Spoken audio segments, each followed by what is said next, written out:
مقام محبوب کی بلندی تو پوچھو جبریل کی ادا سے، مقام محبوب کی بلندی تو پوچھو جبریل کی ادا سے، بحکم خالق جگانے والے لبوں کو قدم پہ مل رہے ہیں۔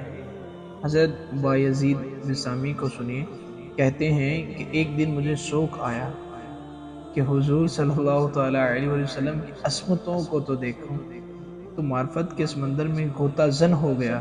یہ کون کہہ رہا ہے میرے دوستو؟ بایزید بسامی کسی معمولی شخص کا نام نہیں، حضرت داتا کشف المحبوب شریف میں لکھتے ہیں تصوف کے 10 بڑے اماموں میں سے ایک امام کا نام بایزید بسامی رحمۃ اللہ تعالی علیہ۔ شکر سہو کی بحث میں مزید گفتگو کرتے ہوئے ارشاد فرماتے ہیں کہ حضرت یحییٰ بن معین نے حضرت بایزید بسامی کو خط لکھا، اور جو خط لکھا حالت اپنی تھی لیکن لکھا بصیغہ غیب۔ کہا حضرت اس شخص کی کیا شان ہے جس نے معرفت کے سمندر سے ایک جرعہ لیا، ایک گھونٹ پیا، اتنا نشہ آیا کہ ابھی تک ہوش ہی نہیں آ رہی۔ اپنی حالت لکھی تو حضرت بایزید نے جو جواب لکھا حالت اپنی تھی لیکن بصیغہ غیب۔ میاں تو اس کا حال پوچھتا ہے جس نے ایک گھونٹ پیا ابھی تک ہوش نہیں آ رہا، تو اس کا حال کیوں نہیں پوچھتا جو پورا سمندر پی گیا اور پھر باہوش پھر رہا اور پھر بھی باہوش پھر رہا ہے۔ یہ ہے بایزید بسامی رحمۃ اللہ تعالی علیہ۔ بستان سے سفر کرتے ہوئے 12 سال میں مکہ المکرمہ پہنچے۔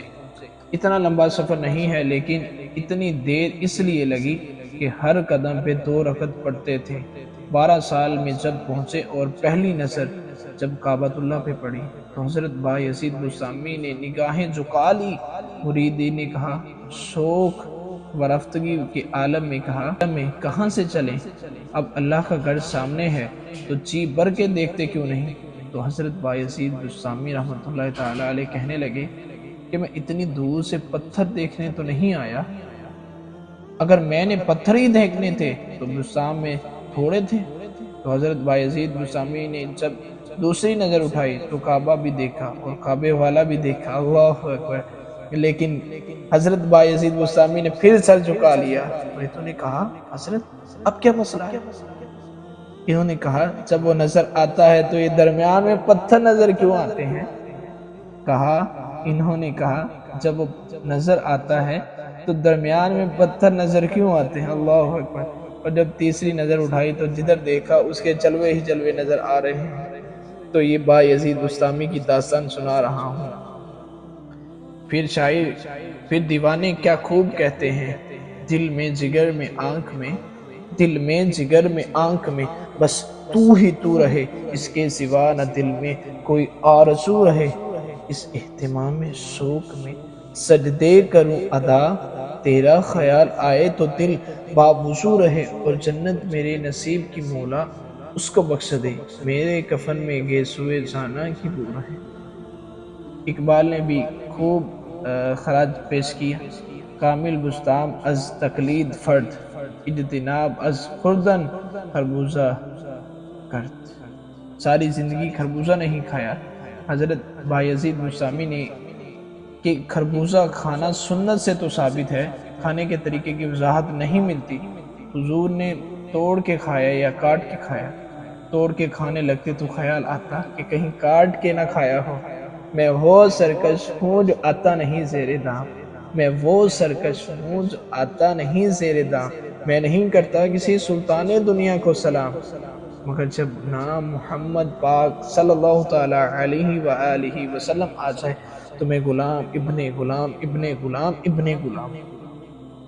اب جب کاٹ کے کھانے لگتے ہیں تو خیال آتا ہے کہ کہیں توڑ کے نہ کھایا ہو۔ اللہ اکبر۔ محبوب کی ادا میں کیا ادائیں لٹا رہے ہیں، اس ڈر سے کہ کہیں سنت رسول کی مخالفت لازم نہ آ جائے۔ ساری زندگی خربوزہ ہی نہیں کھایا۔ اقبال کہتا ہے، لوگوں جانتے ہو بایزید کو یہ مرتبہ اور یہ شان و شوکت کیسے ملی کہ وہ سلطان العارفین بنے؟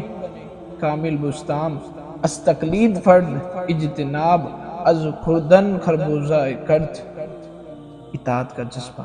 وہ حضور صلی اللہ تعالیٰ علیہ وآلہ وسلم کی اطاعت کا یہ جذبہ تھا جس نے بایزید کو اٹھا کے کہاں سے کہاں تک پہنچا دیا۔ مرتبہ حضرت بایزید بسطامی کا، اللہ اکبر، ان کے مناقب بہت سارے ہیں۔ تم تو جس خاک کو چاہو وہ بنے بندہ پاک، میں نبی کس کو بناؤں جو خفا تم ہو جاؤ۔ تمہارے سینکڑوں ہم سے گدا ہیں، ہمارے آپ ہی ایک آسرا ہیں یا رسول اللہ۔ بایزید بسطامی کی یہ روحانی پرواز ہے۔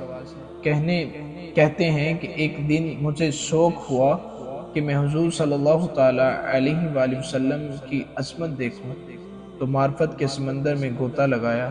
جہاں میری حد ہو رہی تھی، جہاں میری منتہائے پرواز تھی، جہاں میں ختم ہو رہا تھا، وہاں سے آگے میرے آقا صلی اللہ تعالیٰ علیہ وآلہ وسلم کے مراتب کا آغاز ہو رہا تھا۔ میرے نقطۂ انجام اور ادھر نقطۂ آغاز کے درمیان 1000 نور کا پردہ آ گیا۔ یہی وہ مقام ہے جہاں حضرت جبرائیل کے پر چلتے ہیں۔ لو دنوت ان ملتن لاحترقت بلی، مشکوٰۃ شریف جلد اول کی 528 حدیث نمبر ہے۔ معراج کی رات عرض کرتے ہیں، اگر میں ایک قدم بھی آگے بڑھتا تو جل کے راکھ ہو جاتا۔ جس نبی کے قدم اتنے اونچے ہیں اس نبی کا سر کتنا اونچا ہوگا۔ اللہ اکبر۔ مالک ہیں خزانہ قدرت کے، جو جس کو چاہے دے ڈالے۔ دی خلد جناب ربی کو، بگڑی لاکھوں کی بنائی ہے۔ اللہ کی مرضی سب چاہیں، اللہ رضا ان کی چاہے۔ ہے جنبش لب کنون خدا، قرآن و خبر کی گواہی ہے۔ یہ بایزید بسطامی رحمۃ اللہ تعالیٰ علیہ پرواز بیان کر رہا ہوں۔ یہ ہے حضرت بایزید بسطامی، تو کون حضور صلی اللہ تعالیٰ علیہ وسلم کی عظمت کو بیان کریں۔ حضرت امام ابو سیری علی رحمۃ اللہ تعالیٰ علیہ فرماتے ہیں، فرمایا جو نصارہ نے اپنے نبی کے بارے میں کہا وہ نہ کہنا، انہوں نے خدا کہہ دیا، ابن اللہ کہہ دیا۔ جو عیسائیوں نے اپنے نبی کے بارے میں کہا وہ نہ کہنا، کہا حضور صلی اللہ تعالیٰ علیہ وسلم کی شان میں جو کہہ سکتا ہوں وہ کہہ دینا، تو جو کہے گا حضور اس سے بھی اونچے ہیں۔